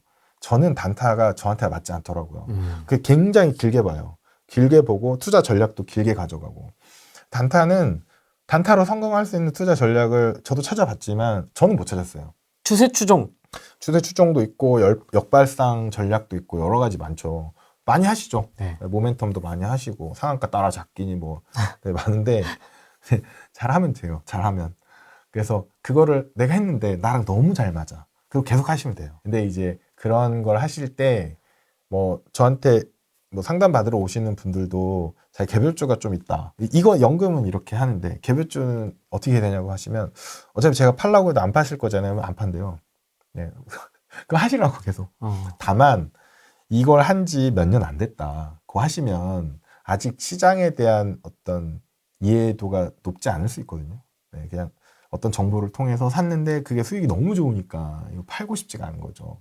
그래서 그냥 하시는데 여기에 가지고 있는 자산에 너무 많은 비중을 넣지는 마셔라 라고 말씀을 드리죠. 그래서 뭐 500만 원 하셔도 돼요. 500만 원, 1000만 원 안쪽에서. 그리고 이게 3년, 4년, 5년을 했는데 정말 수익도 좋고 나랑 잘 맞아. 그러면 이쪽에서 또 자금을 일부 옮겨서 더 키우면 되는데 보통은 전부 다 땡겨가서 하죠. 연금 다 빼고 필요 없잖아요. 무슨 5% 10%야. 나 여기서 지금 20, 30%씩 내고 있는데 다 땡겨가고 대출 받고 집담보 대출 받고 이런 이상한 정말 무서운 레버리지 하시는 분들이 있는데 요게 이제 스텝 한번 꼬이면 정말 힘들어지는 많은 그런 사례들도 많고 요걸 좀 주의해야 된다고 많이 말씀을 드리고 특히 이제 상담 오시는 분들 중에 30대, 20, 30대, 40대 초반까지 질문하시는 것 중에 이제 집과 관련된 거예요. 네. 집도 사야 되고 노후자금 준비하라는 것도 맞는 말 같고 네. 근데 집도 사야 되잖아요. 네. 그래서 이거 어떻게 하냐. 보통 이제 몇 년 전에 이제 뭐 영끌이 되게 유행했을 때 부동산 시장이 너무 좋을 때 지금이라도 들어가야 되니까 영혼까지 끌어모으는 거죠, 진짜로. 그래서 연금 계좌 다 털고 뭐 있는 거 없는 거 다 털고 신용 다 땡기고 해서 이제 부동산을 딱 사면 정말 좋은 걸 사면 상승률이 어마어마하니까. 그래서 이제 그런 굉장히 유행했었는데 네. 영끌이라는 말이 나오기도 했잖아요. 근데 이제 부동산 시장에 한번 주춤하고 어느 동네는 좀 회복하고 어느 동네는 아직 회복 못하고 불안불안하죠. 그리고 최근에 뭐 토어제 같은 경우도 막 뭐 말이 왔다 갔다 하고 하니까 스트레스 받는데 요것도 답이 있어요. 어떻게 해요? 왜냐하면 부동산에 돈이 너무 많이 들어가니까 이거랑 어떻게 둘 다 하냐. 그리고 이제 또 자녀 있는 분들 자녀 교육비도 해야 되잖아요. 그렇죠. 이거 어떻게 다 포기할 수는 없잖아요. 다 해야죠. 다 해야 되는데 그럼 어떻게 하냐면 뭐 나이대마다 조금씩 케이스가 다르긴 한데 뭐 30대 초중반이라고 치면 연금 어차피 넣은 거 얼마 없으실 거예요. 그쵸? 얼마 없으실 거예요. 1년에 몇백씩 넣어가지고 뭐 1000만 원, 2000만 원, 3000만 원. 근데 그걸까지 굳이 털어서 집을 사야 되냐? 전 이렇게 얘기하죠. 그 냅둬라. 노후를 위해서. 그리고 집 사고 나면 돈이 막 팡팡 남아들 것 같냐고. 아니잖아요. 돈 항상 없어요. 네. 그럼 노후 준비는 언제 할 거야? 그런 거는 50대 가서 하면 된다고 얘기하는 정말 이상한 사람들도 있어요. 전문가들이. 심지어 금융회사를 다니는 사람들도 그런 거는 한 40대 후반, 50대 가서 하면 된다고 하는데 50대 만나보세요. 누가 그런 얘기 하냐고. 준비가 안 돼요. 그 짧게 5년, 10년 준비해서 될 게 아니에요. 그 50대 되면 돈이 막 남아들 것 같잖아요. 나 50대 회사 부장님들 연봉 막 많이 받잖아요. 막 1억 넘게 받는데. 네. 그 사람들 돈 없어요. 아, 그래요? 네, 인터뷰 해보면 다 쪼들려요. 다 똑같아요. 대기업 부장님도? 네. 정말 놀랍죠. 진짜 놀라운데 실제로 그래요. 그러면 이제 3, 400만 원 받는 분들 입장에서 말도 안 된다 라고 하시겠지만 실제로 그렇고 삶이 그래요. 근데 3, 400만 원 받는 분들도 취준생 입장에서 보면 너무 부러운 사람들이잖아요. 네. 아니 한 달에 300씩씩 주는 거야? 나 한 달에 생활비 50만 원인데 그러니까요. 이렇게 되는 거예요. 근데 자기는 아니야 난 적게 받아. 네, 난 적게 받고 그래서 저축할 돈이 없어 이렇게 얘기하시는데 아니라는 거죠. 그 똑같아요. 회사 부장님도 연봉 1억 넘게 받아도 저축할 돈이 없어요. 인터뷰 해보면 실제 그래요. 그래서 노후 자금은 50대에 가서 준비하는 게 아니에요. 지금부터 해야 돼, 지금부터. 그리고 금융 투자도 나중에 천천히 하면 되겠지가 아니고 돈이 적은 소액일 때부터 해야 돼요. 그래서 이런 시장을 느껴봐야 돼요. 사실 투자를 안 하면 트럼프가 뭐라고 하든지 말든지 상관이 없죠. 근데 내가 돈이 깨져 보면 공부를 하게 돼요. 이런 게 있구나. 이런 게 공부를 하게 되고 또 이런 영상 보면서 야 저런 사람도 있네. 자산 배분? 좀 뭐 어려운데? 너무 많은 얘기를 하는데? 뭐 이런 걸 할 수도 있고 이렇게 접해보고 경험을 해보셔야 되고 그러려면 돈이 투자가 되어 있어야 되고 돈을 투자하기에 가장 좋은 계좌가 뭔가 이런 것도 금융 상식이거든요. 그래서 뭐 연금저축, IRP, ISA 이런 계좌는 당연히 알고 있어야 돼요. 그걸 내가 몰랐다고 하면 안 돼요. 이제는 알아야 돼요. 그럼 거기에 넣어놓고 이건 그냥 가져가는 거예요. 몇백만 원. 안 되잖아요. 그럼 집 살 돈 어떻게 집은 은행이랑 사는 거잖아요. 집을 현금 주고 사는 거 아니잖아요. 그렇죠. 은행이랑 같이 사야죠. 그래야지 은행이랑 리스크도 나누고 그리고 은행에서 아무리 많이 대출을 받아봐야 그렇게 많이 안 해주잖아요. 지금 다 묶여 있어가지고. 네. 근데 그러면 이제 그 다음 고민이 이거예요. 아니 그래 작가님 말씀하시듯이 은행에서 대출을 많이 안 해줘서 내가 지금 여기 1급지 이거 사야 되는데 그 2급지를 사야 되냐. 나 연금 깨겠다. 하셔도 되는데 자 1급지하고 2급지 차이가 연금 깨서 해결할 정도가 아니잖아요. 그렇죠. 네. 이거 사실 상관없어요. 그냥 놔둬도 돼요. 아무 상관이 없어요. 이거면 그러면 1급지가 아니고 2급지 사셔야 돼요. 그냥. 아니면 동네를 다른 데로 좀 더 넓게 알아보던가. 아니면 나는 죽어도 강남을 가야겠다고 저는 할 말이 없죠. 저도 강남에 못 살고 있기 때문에 가고 싶지도 않지만 돈이 있으면 갈 수도 있는데 왜 가고 싶지 않으세요? 거기 가면 생활비가 많이 들어요. 생활비가 많이 들고 실제로 물가도 비싸고 두 번째로 뭐 식당도 비싸고 그리고 주변 이웃들도 그렇게 돈을 많이 써요. 그럼 그 소비에 같이 어울릴 수밖에 없어요. 아내도 그렇고 지인이 생기겠죠. 아이들도 거기서 친구를 사겠죠. 사람이 다른 게 아니라 그 환경에서는 그렇게 소비를 할 수밖에 없는 그런 환경적인 분위기가 있죠. 그게 어렵죠. 그래서 뭐 삼성전자 부장 뭐 어디 임원들이 강남을 가요. 돈을 많이 버니까 많이 잘 모아 오셨고 근데 거기 가서 이제 기가 죽죠. 왜냐하면 물려받은 건 없잖아요. 이미 물려받으신 분들 쓴소리가 달라요. 차원이 달라요. 차원이. 스트레스 받죠. 실제로는 뭐 자녀 교육 때문에 많이 가시긴 하는데 환경적으로 좋은 게 하나도 없다고 생각해요. 공기가 좋나 무슨 공원이 많나 아니잖아요. 조금만 나오면 뭐 성남, 분당, 판교 뭐 저희 집은 이제 용인 수지인데 이쪽 나오면 공기가 훨씬 좋아요. 네. 어떤 분들은 강남 예찬하시는 분들도 있는데. 그쵸. 전 이해를 못 하겠어요. 아니, 돈이 많으면 가도 되는데, 전 돈이 많아도 강남 아니고 오히려 판교나, 뭐 분당이나. 너무 좋죠. 네, 녹지도 많고. 너무 좋잖아요. 강남 굳이? 네. 뭐 강남 예술의 전당 뭐 이런 얘기 하시는 분도 봤는데, 예술의 전당 1년에 몇 번 가는데, 안 가.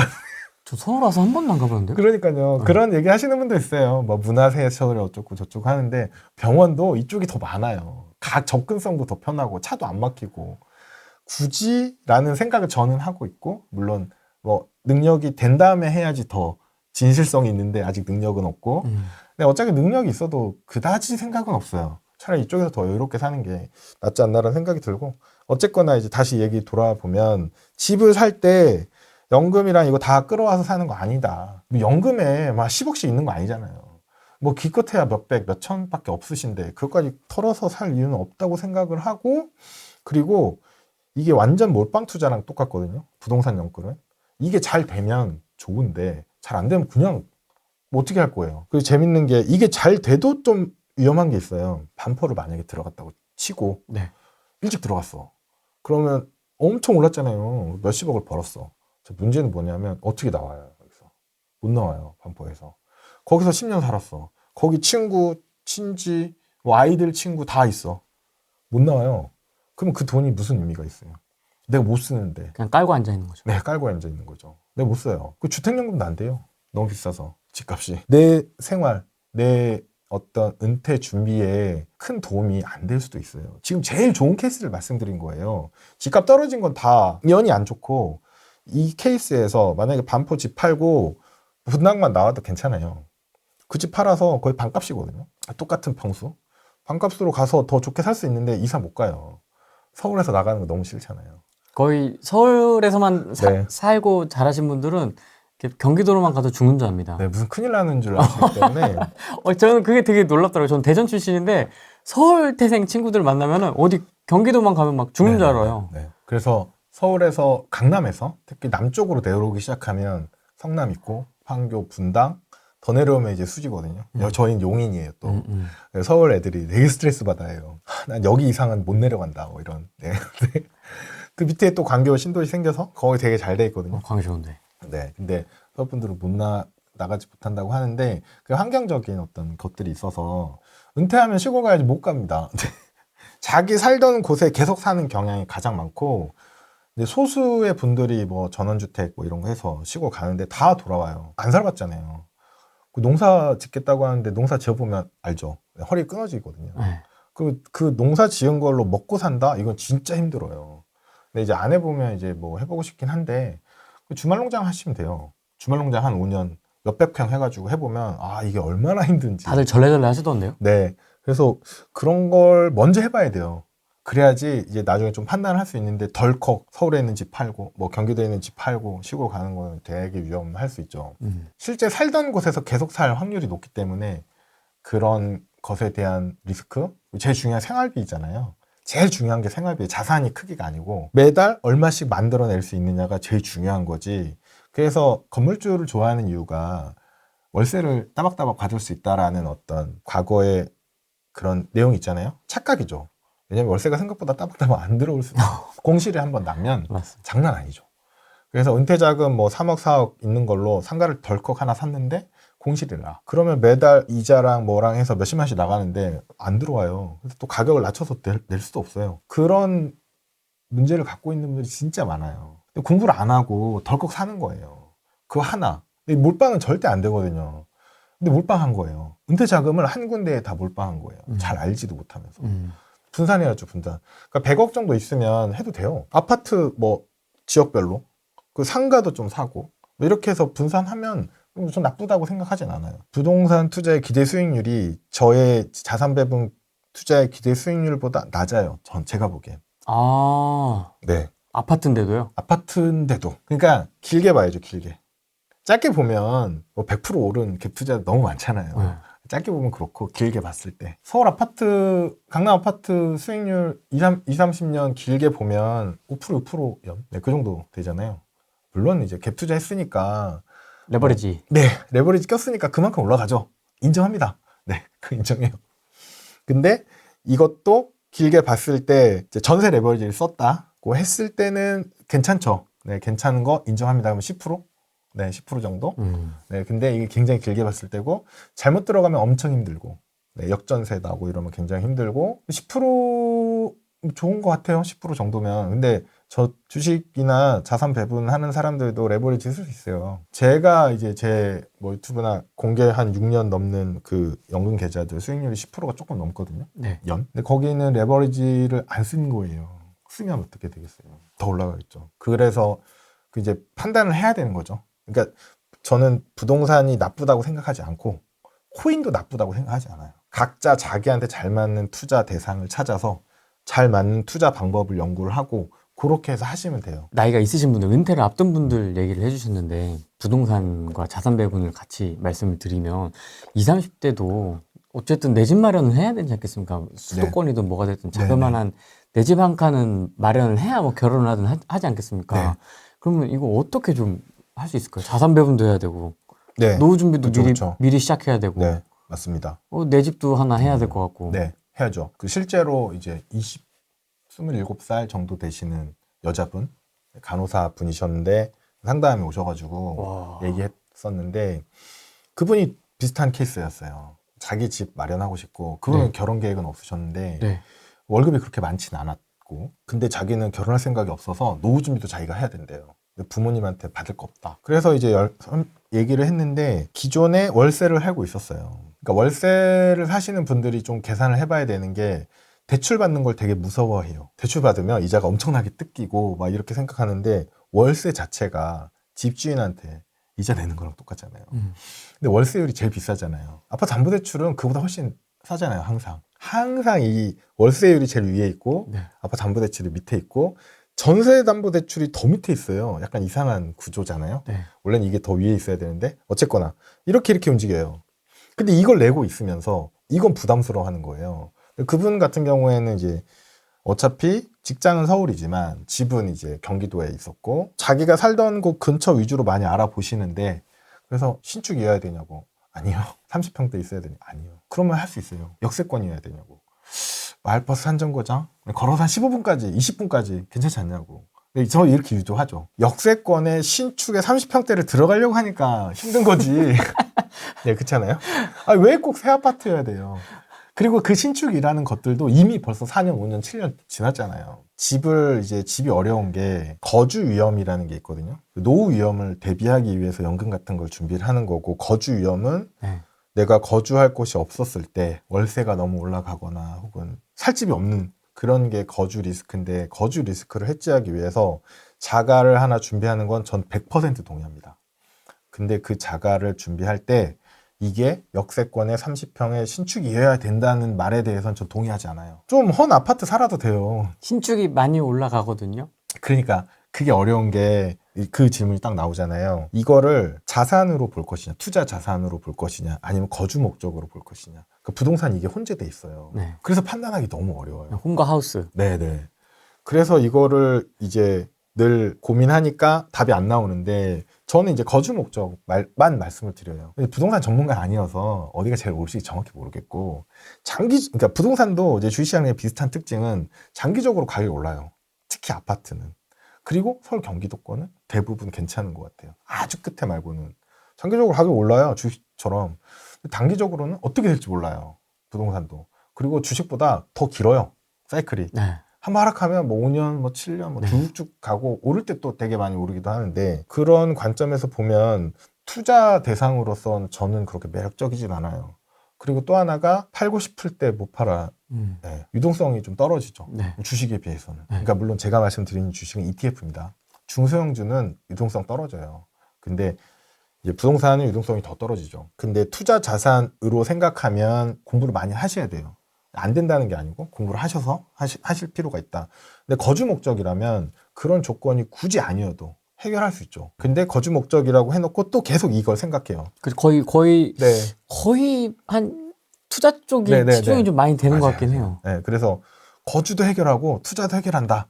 예, 이런 것 때문에 우리나라 사람들 대부분이 이제 부동산에 관심 많고 많이 하시는 거는 이해는 하는데 돈을 불리는 거는 그것만이 아니고 다른 것도 있다는 거죠. 다른 걸로 돈을 불리고 있다면 거주 리스크만 해지를 하고 장기적인 인플레이션에 따른 가격 상승 정도만 먹어도 난 된다라고 생각하면 거주 리스크 해결을 위한 거주 목적의 아파트를 사는 건 전 매우 동의합니다. 그러면 그렇게 비싸지 않은 걸 살 수 있고 그리고 또 하나가 이제 아예 사회초년생 분들은 이제 대출 받는 걸 되게 부담스러워하는데 대출 받아야 돼요. 받으시면 돼요. 한번 받아보셔야 돼요.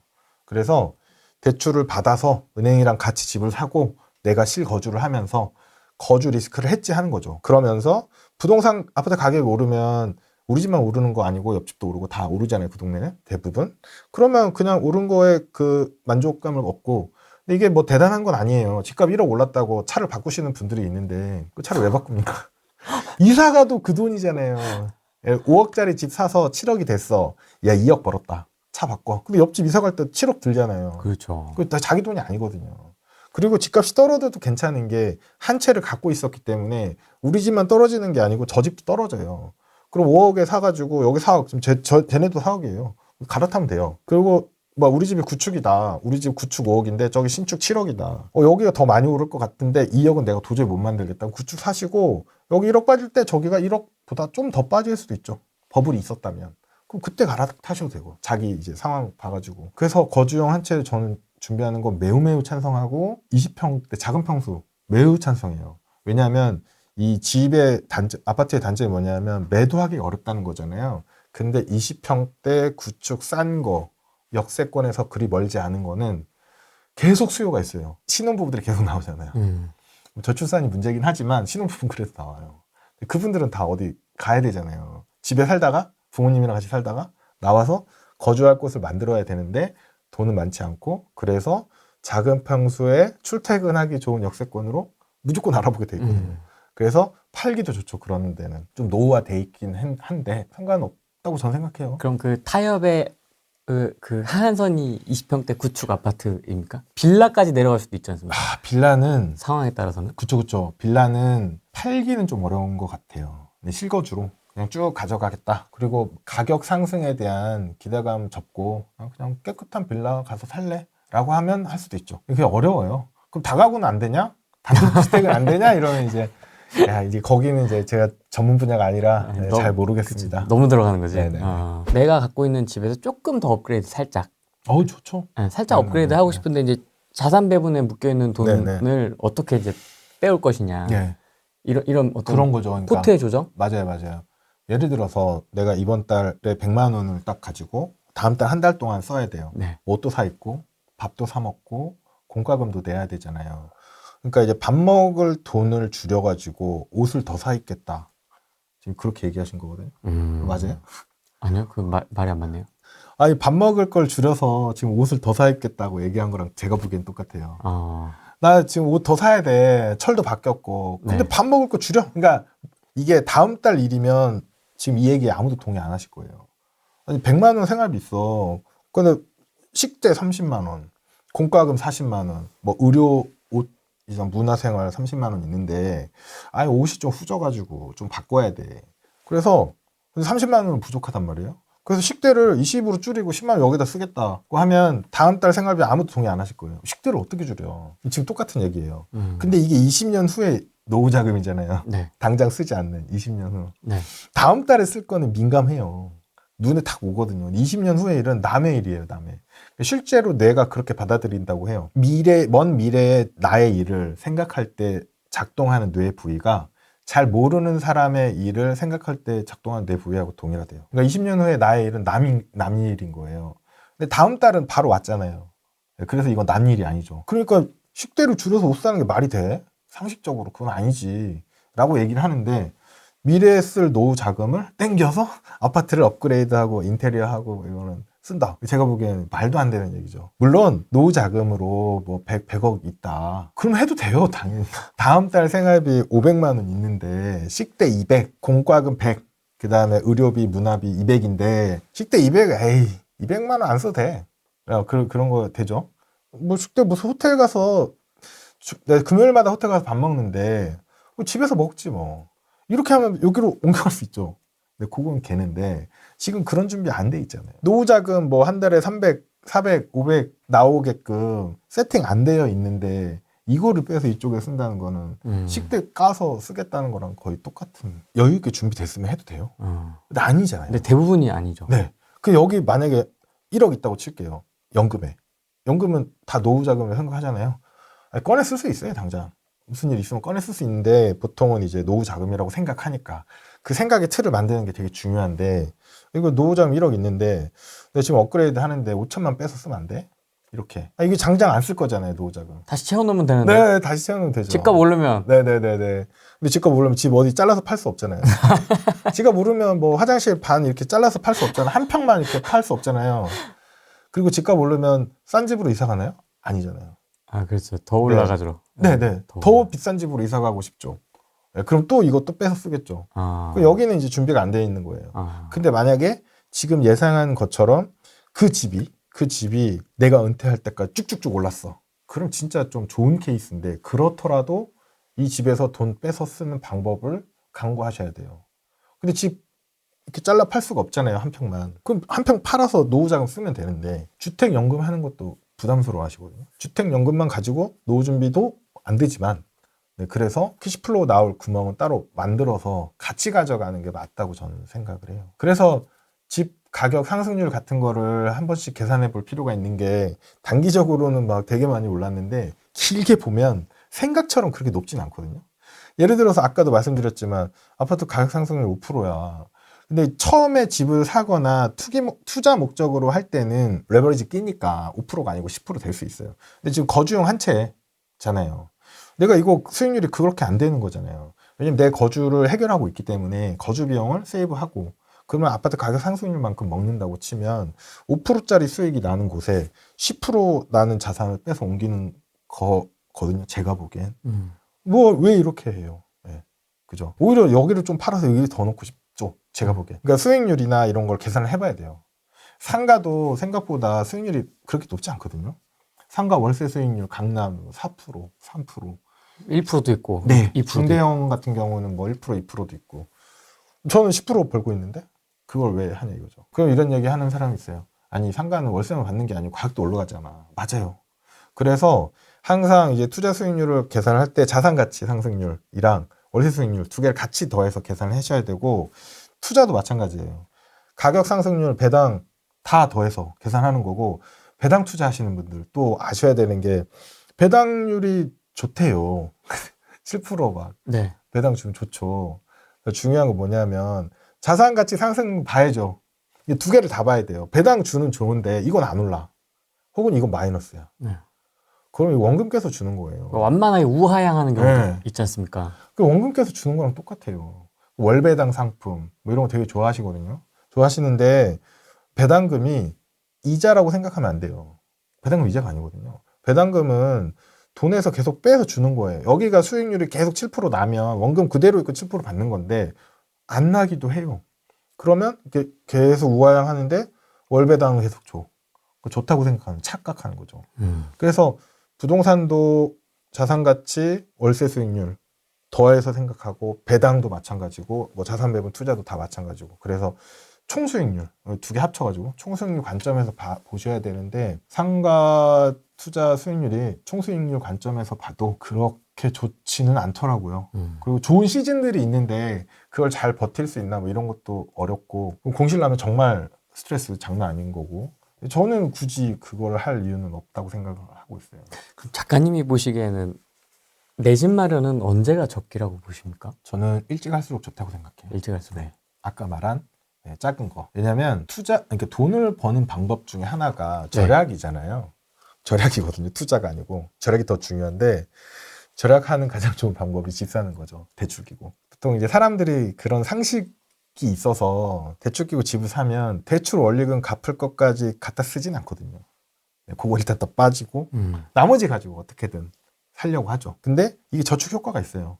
이자 나가는 게 아깝지만 그거보다 더 큰 저축 효과들이 있어요. 이거를 이제 행동 장치라고 표현하거든요. 그렇게 행동할 수밖에 없는 장치인데 거주 목적의 집을 대출 껴서 사는 게 그런 행동 장치가 되고 그 대출 기간도 길게 잡으세요.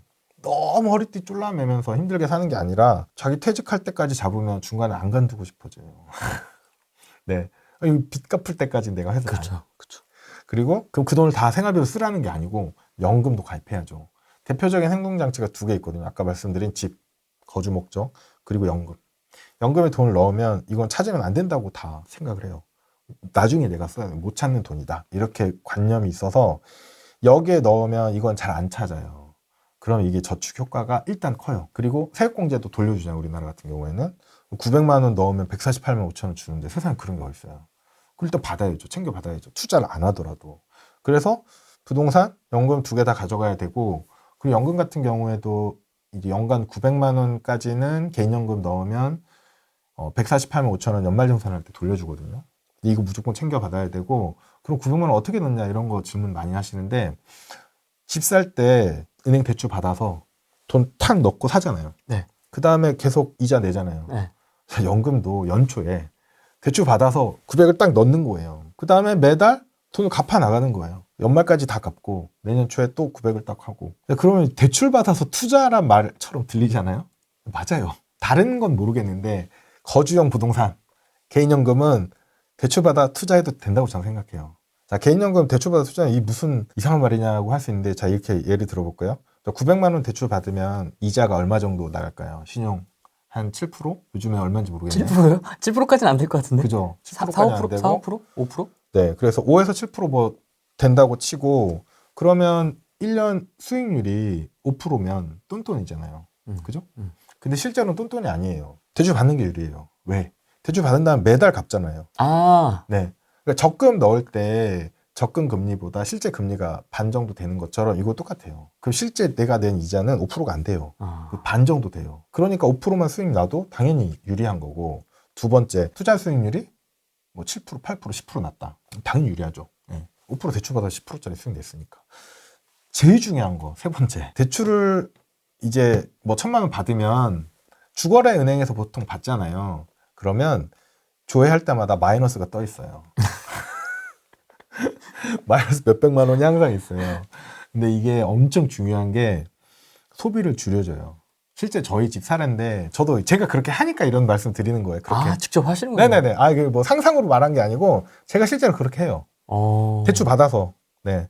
이자 내고, 1년 동안 갚고, 그 다음에 또 바짝 대출 받아서 넣고, 연금에 넣고, 그 다음에 이자 원리금 상환하고. 예를 들어서 저희 집에 실제 있던 사례인데, 소파를 이제 아내가 바꾸고 싶은 거예요. 10수년 됐으니까. 소파는 전혀 낡지 않았어요. 소파에 안 앉잖아요. 소파에 기대 앉잖아요. 바닥에 앉고. 네. 근데 소파 바꾸고 싶어가지고 저한테 얘기를 하길래, 제가 이런 얘기를 하려고 하다가, 소파에 뭐 앉지도 않는데 멀쩡한 거 왜 바꾸고, 이렇게 하면 싸움이 나기 때문에. 그러니까 결혼하신 분들 공감. 조용히 핸드폰을 열고 제 주거래 은행을 딱 열었어요, 앱을. 거기 이제 마이너스 몇백만 원 있죠. 그걸 딱 보여주는 거예요. 아, 내가 지금 통장에 마이너스 몇백 있다. 네. 딱 보여줘요. 네. 아니, 돈 다 어디 갔냐고 이렇게 할 거잖아요, 저한테. 그러면 당신 연금에도 매년 넣고 있다. 조회해봐라, 정보.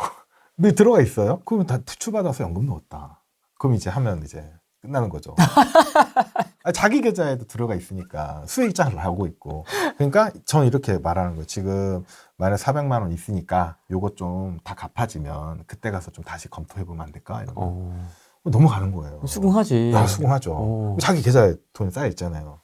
그리고 한 번은 또 냉장고가 고장나서 뭐 밑에 뭐 서리가 끼고 뭐 이런, 수리해서 써도 될 것 같은데 라고 말하면 이제 불만이 있잖아요. 그래서 또 계좌를 딱 열어 보여줘요. 지금 마이너스 몇백이 있는데 요거 좀 갚고 조금 고민해보면 안 될까? 냉장고 좀 비싸니까. 그래서 한 번 수리했어. 조용해. 아무 문제가 없어요. 그러면 1년, 2년 그냥 가는 거죠. 소비를 줄여줘요.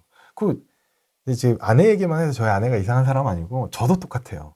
제가 재작년에 이제 회사를 좀 관두게 돼서 일시적으로 백수였는데 유튜브를 열심히 공부했어요. 공부를 하고 이제 집에 노트북이 너무 느려가지고 영상 편집을 할 수 있는 데스크탑 그렇죠. 사야 되는데 한 300 정도 들겠더라고요. 그래서 이건 뭐 생존을 위한, 돈벌이를 위한 거니까 뭐 명분도 있고, 그래서 300만 원짜리 살려고 하다가 핸드폰을 딱 봤는데 마이너스 있는 거예요.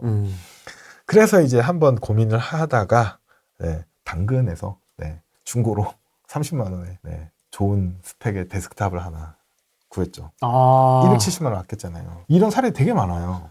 저도 절약을 하게 되고, 뭐 저희 집도 그렇고, 뭐 그냥 쓰고 지나가도 뭐 그렇게 이상할 건 없는 돈들인데, 그렇게 절약한 게 이 투자 수익률보다 훨씬 커요.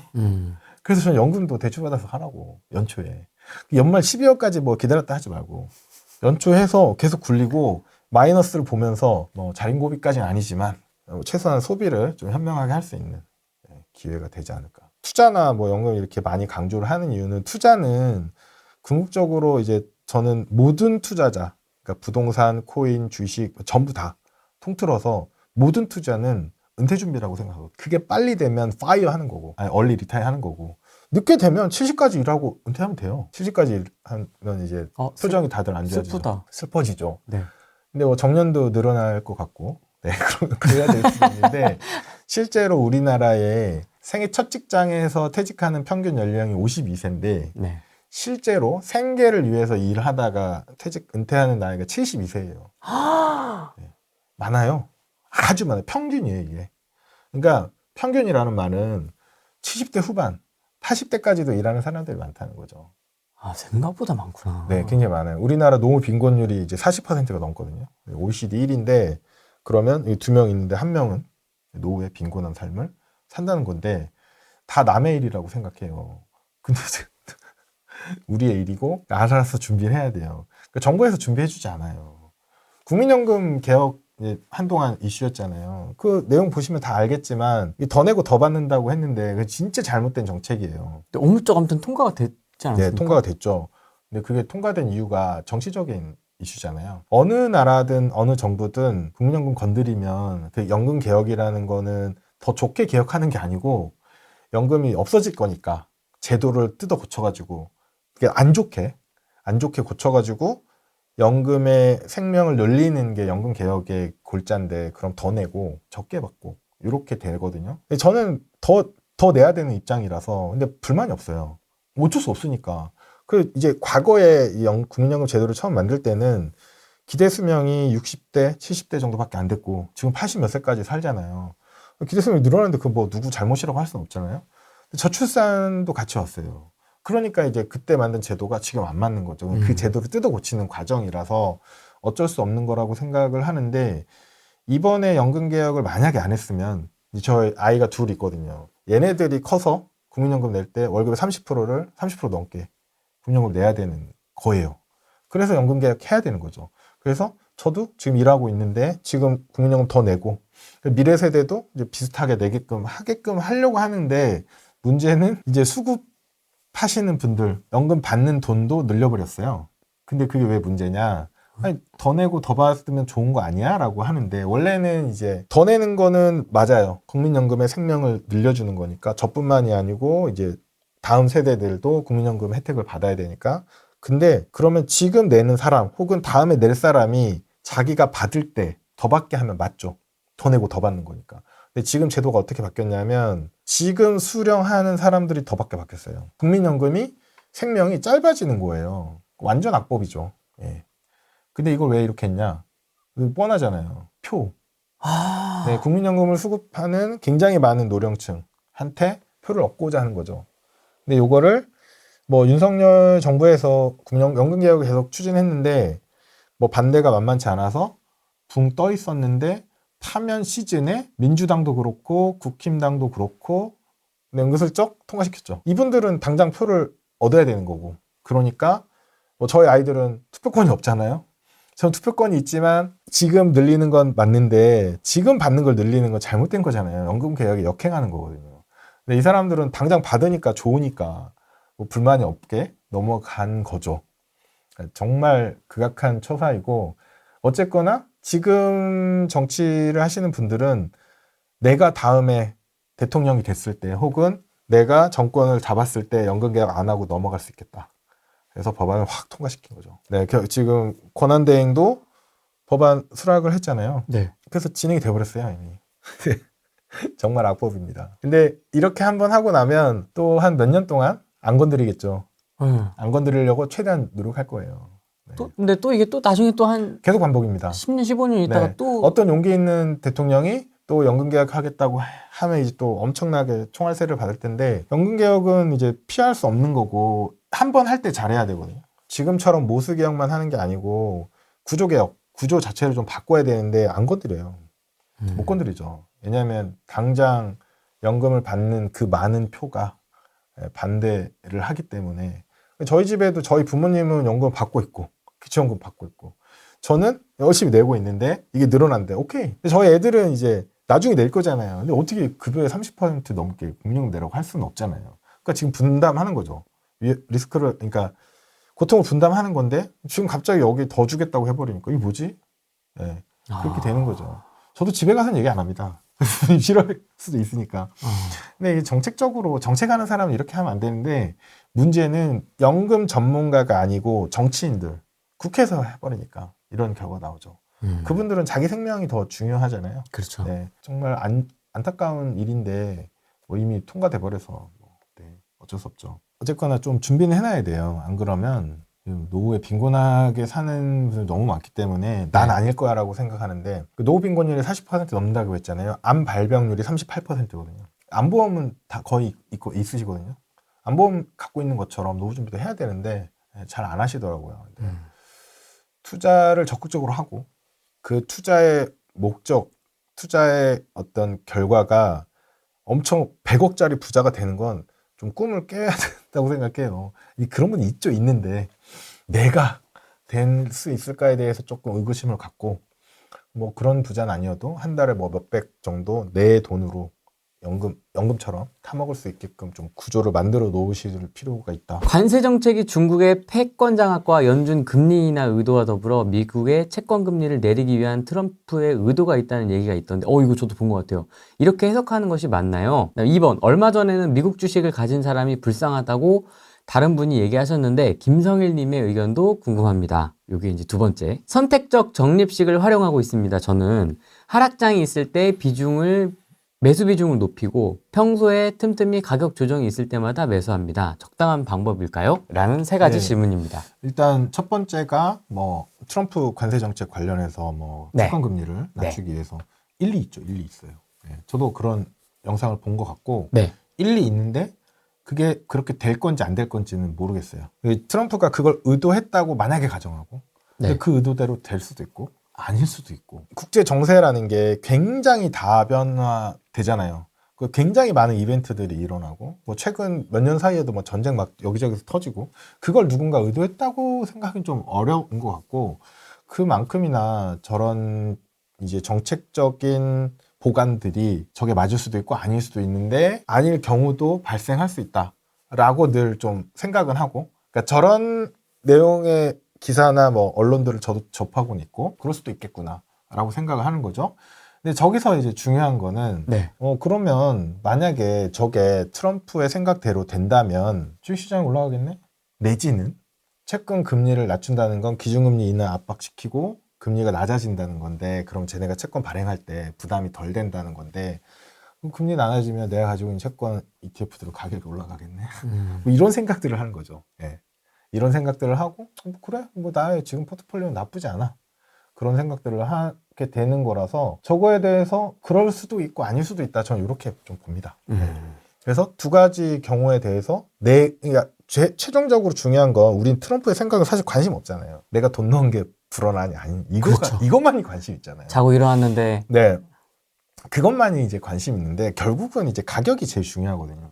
내가 산 게 가격이 오르냐 떨어지냐인데 그거에 영향을 미치는 요소는 너무 많고 트럼프의 저런 어떤 마인드, 심리 혹은 백그라운드가 실제로 구현될 수도 있다. 근데 언제 되느냐도 또 다른 문제예요. 근데 저 시나리오를 믿고 투자 전략을 짜면 되게 힘들 수 있고 근데 그렇지 않고 다른 맥락들도 있을 수 있다라고 좀 폭넓게 보면 좀 덜 스트레스 받고 그런 것 같습니다. 저도 갖고 있어요. 저 굉장히 많이 갖고 있어요. 미국 주식으로 돈 많이 벌었잖아요. 작년, 재작년. 그 전에도 마찬가지고. 그렇게 돈 벌었으면 전 된 거라고 생각하고 불쌍하다고 누군가가 만약에 표현을 했다면 뭐 저번 달에 미국 주식 산 사람 좀 불쌍할 수 있죠. 하락장만 맛보고 있을 테니까. 근데 만약에 그게 아니고 분산을 했다. 전 지금 계속 갖고 있고 저 미국 주식 안 팔았어요. 팔 생각도 없고. 개별 종목도 있으십니까? 아니 없어요. 지수. 네, 지수만 ETF. 갖고 있어요. 네, 개별 종목 몰라서 몰라서 안 하는 거고 뭐 잘 알면 이제 하겠지만 잘 모르겠더라고요. 근데 그래서 미국 주식 가지고 있는 사람이 불쌍하다라는 말은 미국 주식에만 투자했거나 그리고 미국 주식에 투자한 지 1, 2년밖에 안 된 사람은 불쌍할 수도 있죠. 근데 만약에 미국 주식 투자한 지 이제 2년 넘었어. 네. 그럼 수익 많이 받잖아요. 그럼 조금 손실 난 게 무슨 의미가 있어요. 맨날 수익 날 수도 없는 거고. 그래서 전 불쌍할 이유는 전혀 없다고 생각하고 저는 미국 주식 갖고 있어요. 이미 많이 갖고 있고 이미 오래됐고 네, 그래서 굳이 뭐 그런 말에 귀 기울 필요는 없을 것 같아요. 팔실 생각도 없고. 전혀 없어요. 어. 네, 계속 가져가는 거죠. 왜냐면 이 거시의 지금 복잡한 상황들, 트럼프 말 한마디에 막 지금 사람들이 네. 유튜버들도 그렇고 기사도 그렇고 막 퍼날르기 바쁘다 보니까 이게 막 정신들이 그죠, 지금 그죠. 정신없죠. 없거든요. 왜냐면 네. 그저껜가도 뭐 관세 협상 다시 하겠다는 얘기 떠서 주식 확 반등하다가 오- 백악관에서 오- 오보다라고 하니까 다시 또 응. 그러니까 너무 웃기고 그런 예측이나 전망들이 맞을 수가 없죠. 그럼 트럼프가 정말 내일 얘기할 수 있어요. 저기 X에 나와가지고 트위터 X에서 관세 협상 다시 할 거야. 우리 우방국들은 당연히 서로 윈윈해야 되니까 다시 할 거야. 확 낮춰버릴 수도 있거든요. 그럼 주식이 확 반등할 텐데, 그잖아요. 특히 미국 주식은 뭐 신나서 이제 더 반등할 수도 있잖아요. 아니면 이번 절대 나 안 바꿔.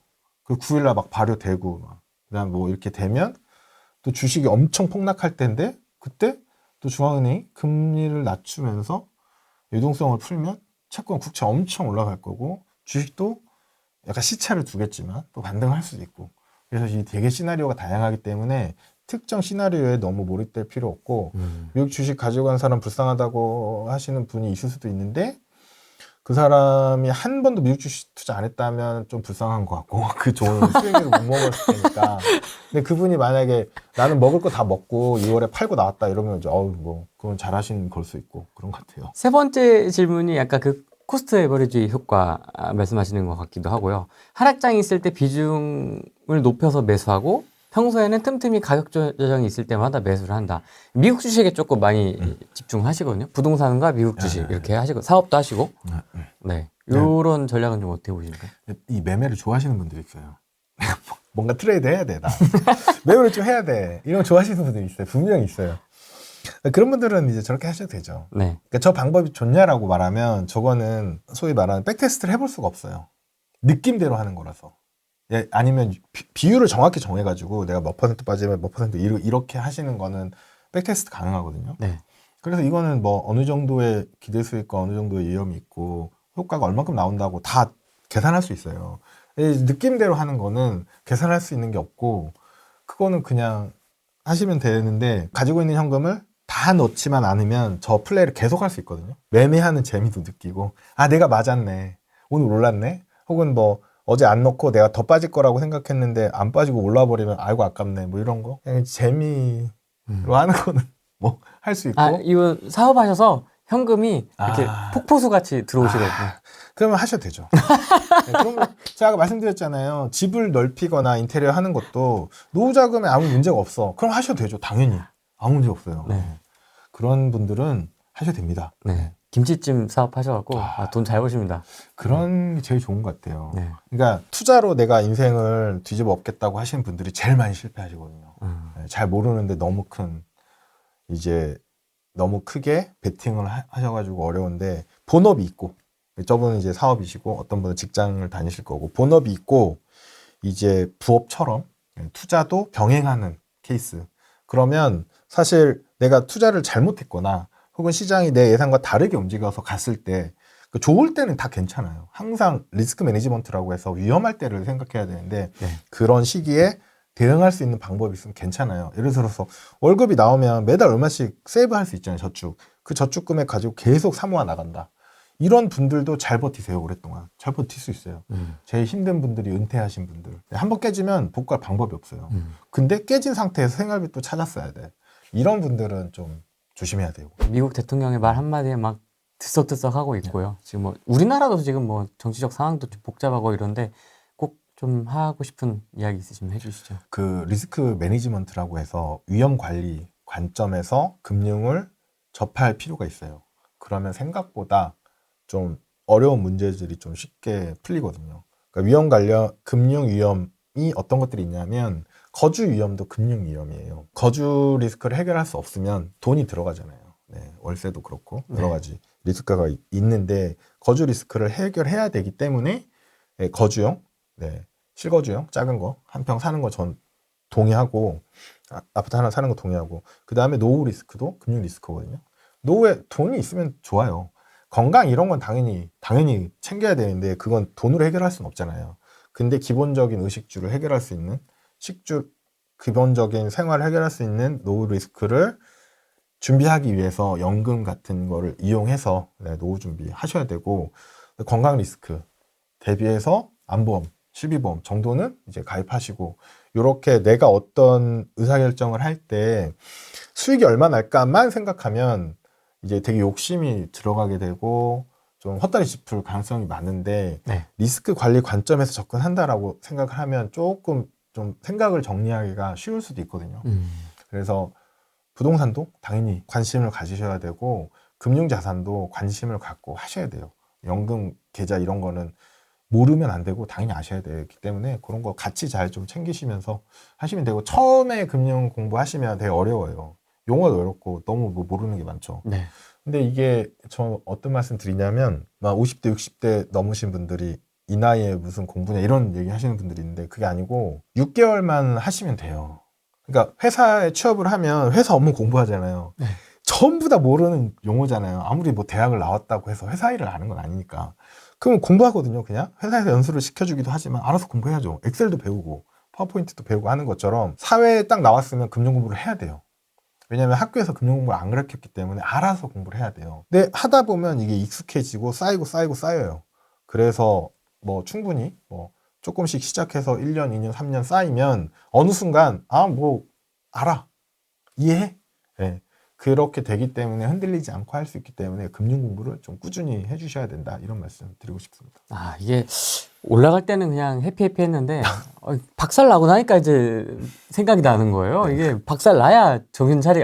이게 아니구나. 맞습니다. 항상 이렇더라고요. 그렇죠. 네. 알겠습니다. 오늘은 여기까지 하겠습니다. 고맙습니다. 네, 감사합니다. 네.